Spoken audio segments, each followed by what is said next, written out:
Hello and welcome to Pages Pixels, where we talk about new movies every week. I'm Rohan, I'm Kevin. and today we're going to be talking about Paddington in Peru, which is the third movie in the Paddington series. And before we go into what this movie is and what it's about, I just want to get your thoughts on, have you seen the first two? What's your familiarity with Paddington, the franchise? So yeah, like I saw the first and second one about a year or two ago, and I really enjoyed both of them. I think that I have a hot take maybe that I like the first movie just a little bit more than the second one. I know that a lot of people like I the think second I one do too. more. Yeah, Two is it's great. got that really good like homely like feeling to it that I think I don't know. It felt like watching like an instant classic, like an instant Yeah, family classic. yeah, I agree. I mean, I think both of them are really, really, really great movies. I do prefer the first one. We are definitely that is not the popular opinion though. I mean, Paddington 2 was the number one movie in Rotten Tomatoes history for a couple of years until I think one film critic came in and got rid of that 100% score. Like why even do that? Why I take know. something so pure? It's like going to like Australia and then like breaking off like one of the coral reefs because you just wanted it. So rude. I know. It's just um I don't get it. Especially I don't get it like why are you it's one thing to review the movie when it had just come out and do that, but then like 4 or 5 years later, I don't get it, but that's just me. But I love the first two movies, and I actually was a pretty big fan of the books. I remember I was like in fifth grade or sixth grade. I read a ton of those Paddington books, and when the movies came out, I was apprehensive because um, that first the first trailer that I saw for that first movie, I was like, this does not look good. This looks like they're gonna ruin what was magical about those books. But no, instead they captured it perfectly. And then two Mhm. was just as great. Aunt Lucy, she goes missing. He gets a letter from Olivia Colman saying that Aunt Lucy is missing. And that's kind of what kicks off this whole adventure where they have to find the Ruby Rocks, which is the entrance to El Dorado. Um, what did you think of this movie? I mean, let's start with positives. What did you like about this movie? Mhm. But not diving into spoilers, I think that this movie is pretty good. I really enjoyed I always enjoy Paddington himself as a character. Just a really delightful Yeah, um like to watch. I also think that Ben Whishaw always does a really good voice for his him. voice is perfect. Mhm.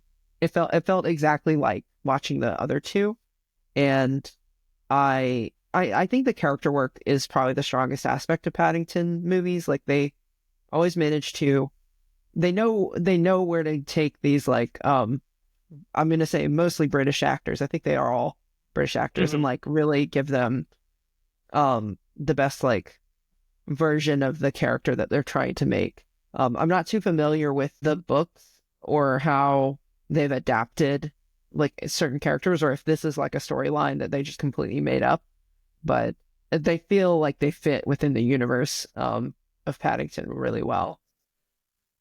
Yeah, I agree. I know I mentioned I read the books, but it was such a long time ago that I don't remember the details. Unfortunately, I just remember stories about Little Bear getting into, and they were funny, they were heartfelt, which is kind of what the movies accomplish. Just like you, I mean, I love Ben Whishaw as Paddington. It's one of my favorite like voice performances, and all the characters are great. I think there's an element of like silliness almost or campiness, and I think all the actors know the right notes to hit. Um, they it never feels like it's undercooked, but it never feels overcooked. You don't get Jim Carrey as Dr. in where it just feels like, oh my god, come on, this is it just the I think a lot of that is world building. I think the world works very well where in a world like this is just how the characters speak. This is how they will defy physics every now and then. Um, I mean, we And see it's a character funny. in this Mhm. movie throw something in the air, sing like a full verse of music, and then catch it. And it's funny you mentioned like Sonic the Hedgehog because like Paddington is a series that I think is pretty successful. And I would say like even with this movie, even though I will say I don't like it as much as the first two, I still think all three are really like successful at capturing what they want.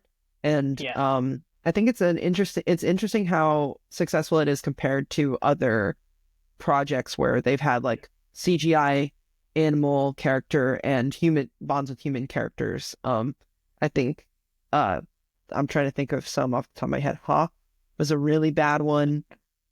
Um the Smurfs I thought was uh, yeah, awful. And I'm not looking forward to the new one either. That trailer played before this with influencer it did. Smurfs. Yeah. Those memes, they're really stupid. Um Um, I Yeah, think, I think, why do you think Paddington works and those movies just don't? yeah. So first of all, I think the visual effects. Uh, I think Paddington looks like a real bear. There is like a level of detail there, so it doesn't really look like a cartoon. Um, and Yeah, I then agree. um, there's a bit of a, I like to call it heart versus snark, where some of these movies they get very snarky. They like to reference modern day pop culture and memes, and I'm not to say that you can't ever do that in filmmaking, Hmm. um, but it sometimes does break that illusion where it feels like with the audience where you're no longer in this world where everyone accepts that this is happening. Um, where which in Paddington they don't really do that. Um, so you feel like you feel just immersed in that world where yes, this is a world where they have talking bears and everyone acknowledges it. It's just part of that world versus in and I'm gonna go back to Sonic when Eggman is flossing. Um, it really feels like they're doing a little wink and nod to the audience. I think speaking on the snark, I think it's also a level of maturity. Like Hmm. Paddington is just a movie that I mean, okay, I think Sonic is a movie that kids will enjoy and adults will not. But Paddington is a movie that I think adults and kids will both enjoy. Hmm. I will say when I went to see it in the theater though, there was a family with a little girl who walked out and never came back, and I don't know why Oh, they did that. It could have been something unrelated, but maybe that contradicts my feeling. But I just think that the Paddington series as a whole is more mature. I mean, he's in prison in the second movie. and yeah, There's a whole lot more um to it than just slapstick comedy, which I will say, if I had to knock this movie on something, I think that this movie has more slapstick than the others do. Or at least the slapstick doesn't feel as funny.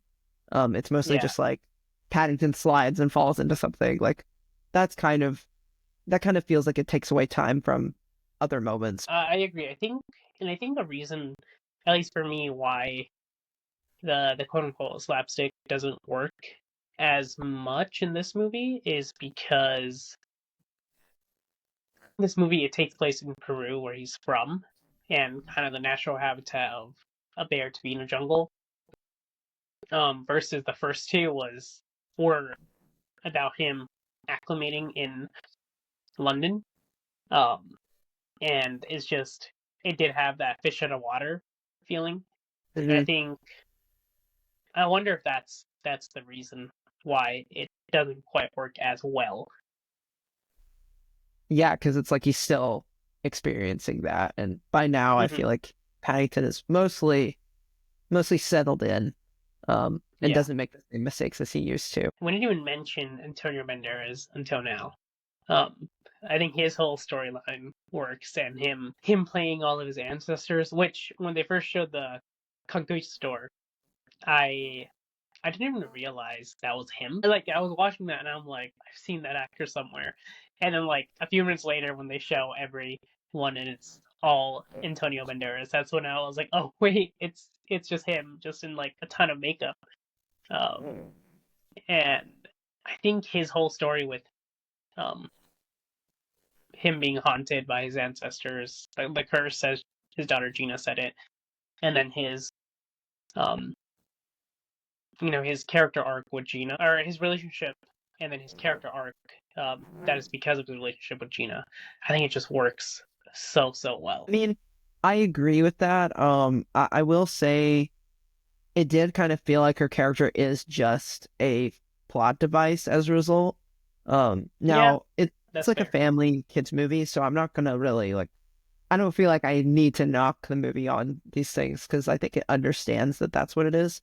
Yeah. Um, but I feel like she also didn't really get to do much outside of that, and I think that hmm the movie would have benefited from that with really anything. I think when it comes to the human characters in this movie, it's really the adults that matter. I don't think the kids have much to do, whether it's Gina or even the Browns' children, Jonathan and Judy.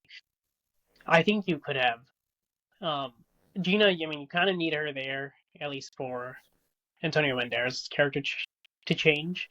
But you don't necessarily need Jonathan or Judy. I think. I know Jonathan does like one thing towards the end, but if you kind of get rid of them, the movie still works. That said, I enjoyed their presence in the movie.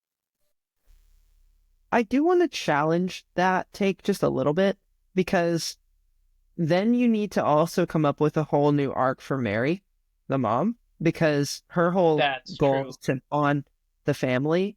That's And true. I think, truthfully, I think the movie's just not about them as much. Like, I think it is still about family. Mhm. But I think the connection with Paddington and Aunt Lucy is what they decided to focus the movie on.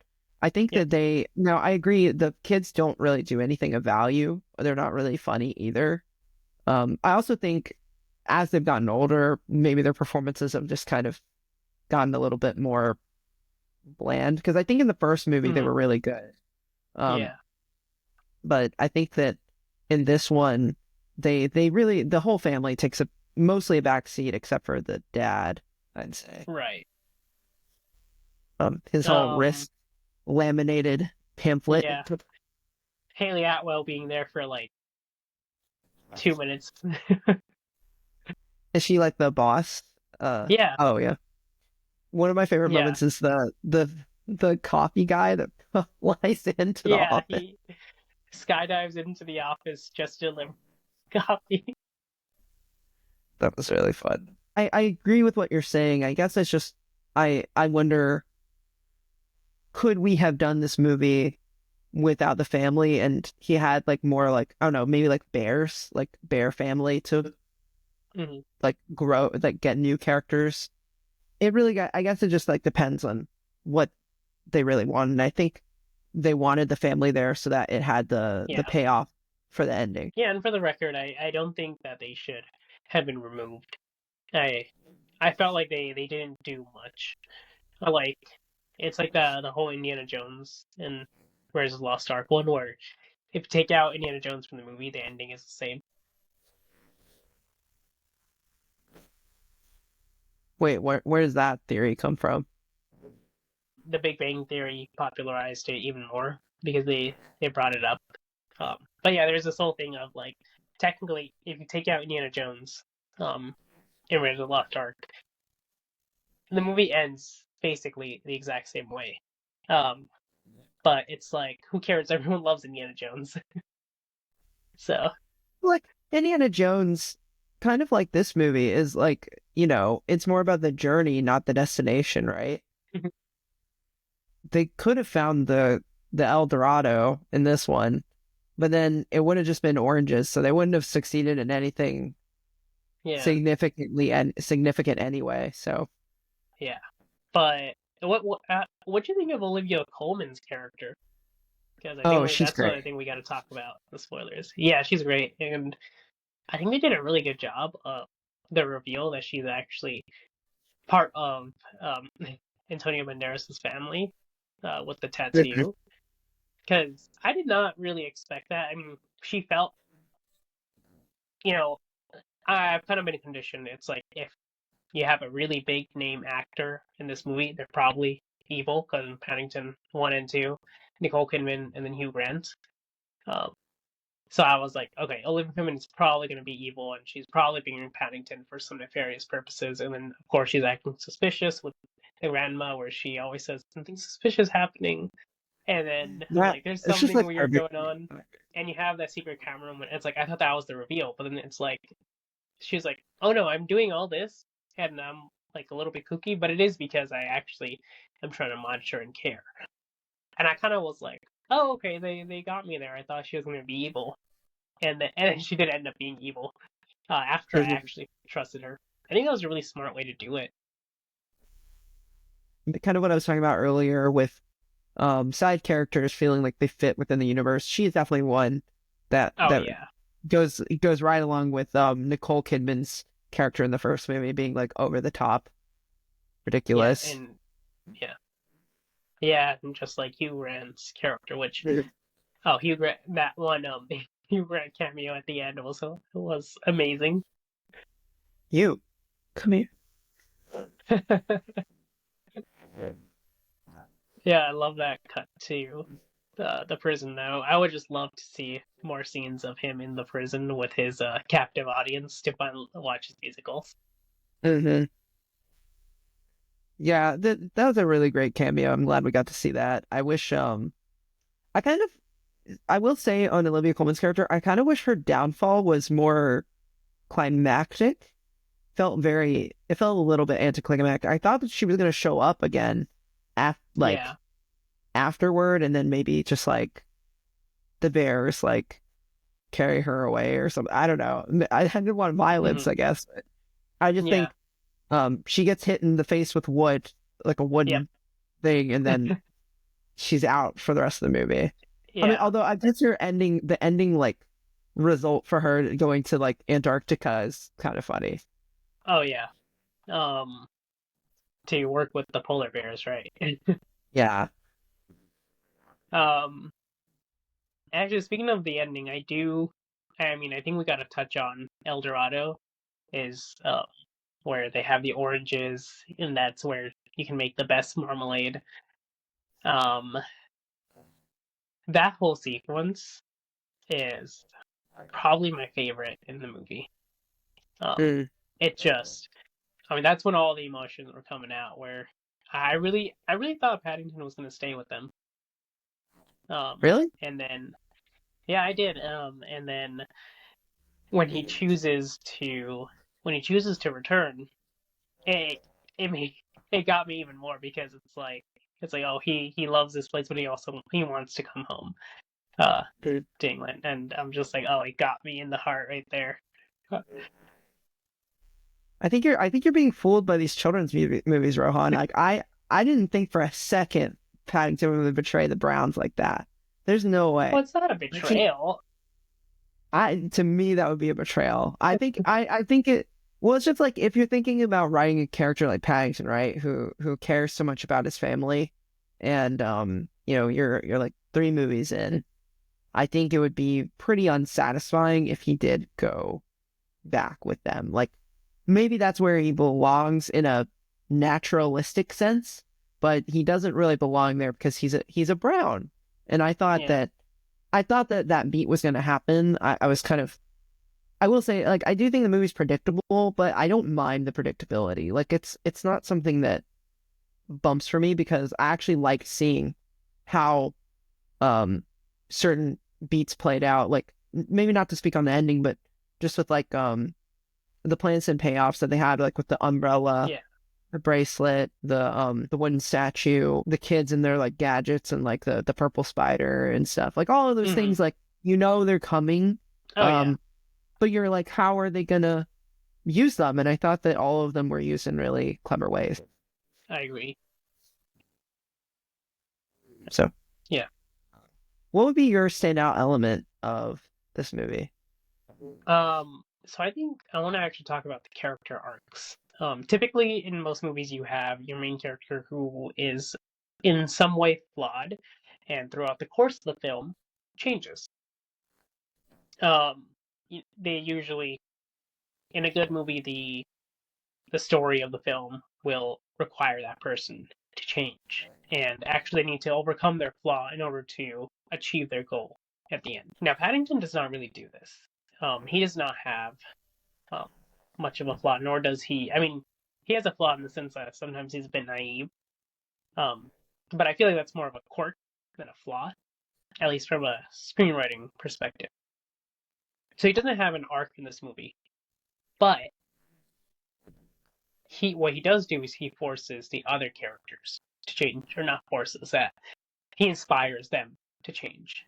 The big one in this movie is, of course, Antonio Banderas, but also Mr. Brown, just getting over his fear of, well, the spider, but also the um, Risk. yeah, risk.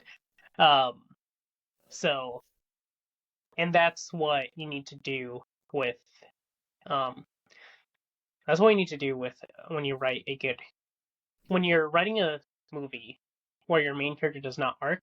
It's very important that the other characters have to arc, and they can't just arc on their own. They have to be in some way inspired by your main character. And I think I think all three Paddington movies are perfect examples of this. Yeah, I agree.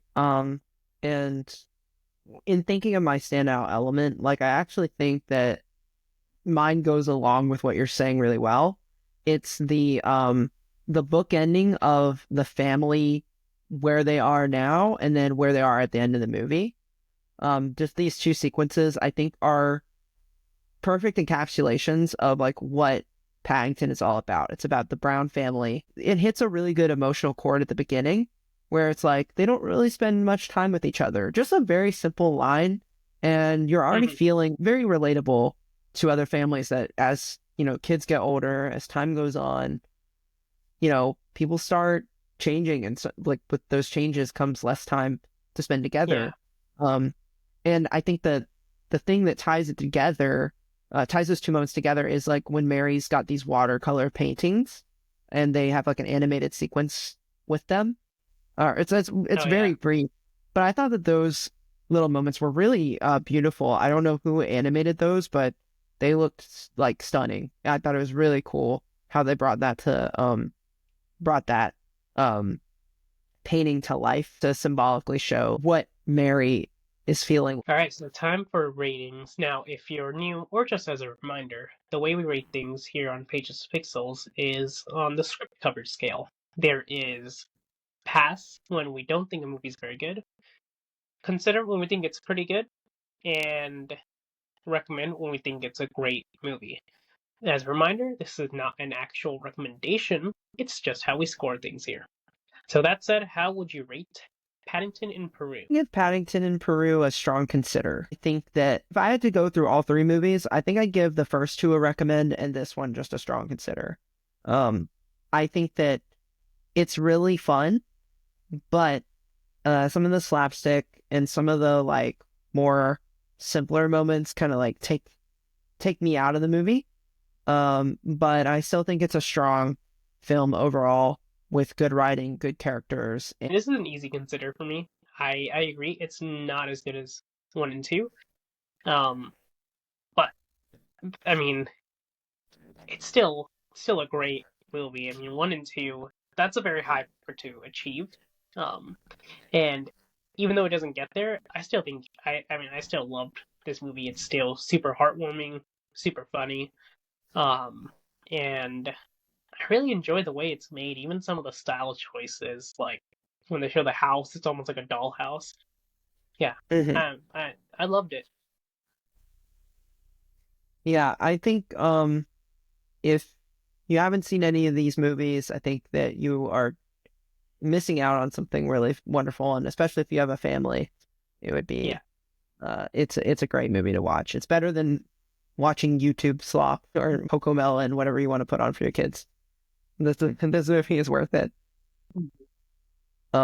So what would you recommend to someone who has seen the Paddington movies. So for this one specifically, I'm gonna recommend an episode of Pokemon. It's called Pikachu's Goodbye, and um, let's just say it reminds me a lot of and I mean, is that title a spoiler? I guess, but that's literally the name of the episode. But Hmm. it reminds me a lot of the third act of Paddington in Peru when they get to El Dorado. That's all I'll say. But it gave me very similar uh, uh, emotions that this movie did. I mean, Pokemon, well, especially with Pikachu, it's such Yeah. a beloved icon like Paddington that anything that Pikachu does is entertaining. I don't know if you've ever seen any of the like the short that came before like the first movie by chance. I don't know if you've seen that, but I haven't it's actually. oh, it's really wonderful. It's all Pokemon. There's no people in it. Okay. And it's really good. I'm going to recommend Where the Wild Things Are, directed by Spike Jonze. Um, I haven't I seen never it. read. You definitely should. I never read Paddington, but I did read Where the Wild Things Are when I was a kid, and As did I. I I really love that book. The adaptation is really strange at times, because it's like the book is really short, so they kind of Hmm. find a lot of things to do with the wild things, the characters. And uh, what makes me feel like recommending this is because of the tie into the children's book, but also kind of like a found family type story. Max is someone in the book where he wants to be like a monster. He doesn't want to be a person. He doesn't want to listen to his mom. But he has to learn this valuable lesson by going to where the wild things are so that he can learn and change. And I think that that's really powerful. And it has the same maturity level as Paddington movies do. Yeah. Yeah, I gotta watch that movie. I still can't believe that was a book that was banned. Briefly. Really, Yeah, it was banned in that's some states because sending Max to his bed without dinner was considered child abuse. And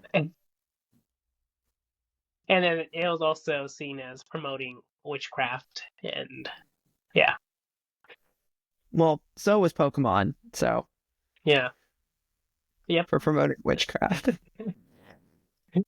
All right, and what else have you been watching?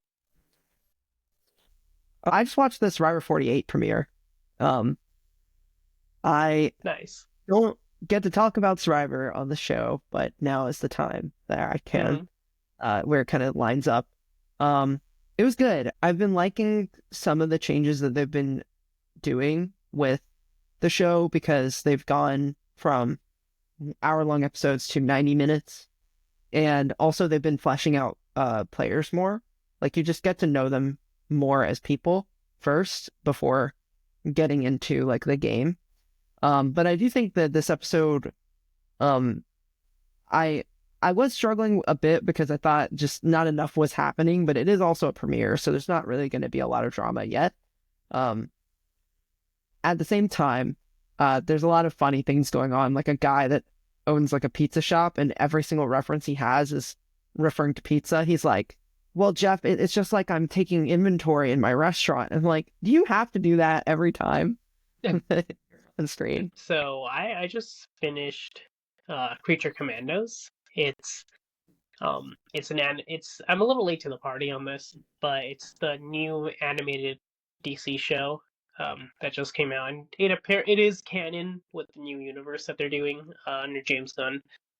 Um, I thought it was really good. Usually, adult animated comedy is not my genre, but I think this show has more than just like and then just the comedy. And the reason why a lot of those shows don't work for me is because I feel like they are very gimmicky, or they have like a certain shtick, or they're just gonna throw a bunch of sex jokes at you, um, Mhm.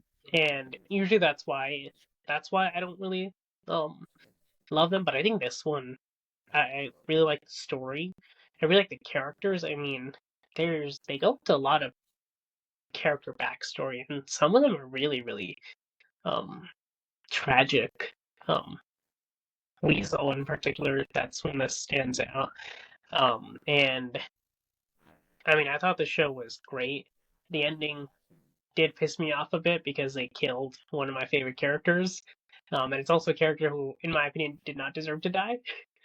Um, I won't say who it was, but yeah, I would highly recommend it. When they announced that slate of new DC projects, that was the one that I was most excited for, so I definitely need to get around to watching it. If only for Weasel and everything going on there. Like I think Yeah. I don't know. Because I think that the Suicide Squad movie, the James Gunn one, that's probably my favorite thing that has come out of DC in the last like 5 years. I don't think anything else Well, would. there's for me, there's that, and there's the Batman. Um, but Oh, those but are I the don't two count movies that I've that. The loved. different Okay. things. Batman is on its own like tier, like Yeah. away from everything else. I agree. I Yeah. really liked the Suicide Squad from James Gunn, and Creature from Commandos kind of carries it on, as did Peacemaker. But, Oh, I also rewatched Drive yesterday, and it was still good. Soundtrack still hits. I still think that's one of the funniest lawsuits ever, where a woman tried to sue the studio for false advertising because she thought it was going to be more action. I've never heard of this lawsuit. Yeah, I mean, we can. I'm pretty sure it was real. If you Google it and it's not, then cut that out. But I think it had an appropriate amount of driving, given that that she's probably mad because like half of the film where it's not driving is Ryan Gosling staring in silence, which I get mhm. mad about that, but Yeah, yeah, that's a trope Nicholas Winding Refn loves, where his main characters don't speak. it does not work in his other one with Ryan Gosling. The um Only God forgives. Only God Forgives. Yeah, I did not like that movie. I haven't Not seen one. it, but yeah. It's rough. It's just like nothing is happening in this movie that makes sense. And with that, we come to the end of this episode of Pages to Pixels. I'm Kevin, Rohan, and stay tuned next week for another episode. Thank you so much. thank you.